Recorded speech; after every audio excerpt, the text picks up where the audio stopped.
Success agenda yoga క్లాసులు. యోగా చేయని దేశం ఉందా? యోగా చేయని రాష్ట్రం ఉందా? యోగా చేయని ప్రజలు ఉన్నారా? వీళ్ళేదో యునైటెడ్ నేషన్లు ఏదో కొత్తగా తెచ్చినట్టు చంద్రబాబు నాయుడు గారు నేను అమెరికా హైదరాబాద్ని ప్రపంచ పటంలో పెట్టారంటారు ఆయన. కరెక్ట్ ఆయనకు కొట్టే రివర్స్ కేసీఆర్ గారే.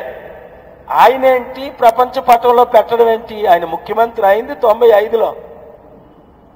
అప్పటికే 81 నుండి 89 వరకు దేశంలో, 89 నుండి 95 వరకు 108 దేశాల్లో హైదరాబాద్ ఇండియా షుడ్ లీడ్ అని సమిట్లు మీరు చూశారు.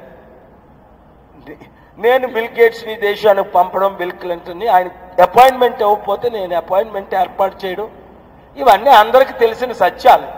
అందుకే కదా అప్పటి నుండి 25 సంవత్సరాలు నేను ఎక్కడున్నా ఎయిర్పోర్ట్కు రావడం ఏంటి, మీటింగ్లకు రావడం ఏంటి, చారిటీలకు రావడం ఏంటి, బిల్డింగ్లకు రావడం ఏంటి, సభలకు రావడం ఏంటి, పూజించడం ఏంటి, ప్రైజ్ చేయడం ఏంటి చేశారు. ఆయన ముఖ్యమంత్రిగా 9 సంవత్సరాలు ఉన్నప్పుడు 1995 నుంచి 2004 వరకు ఎప్పుడైనా నేను ఆయన ఇంటికి ఒకసారి వెళ్ళానా?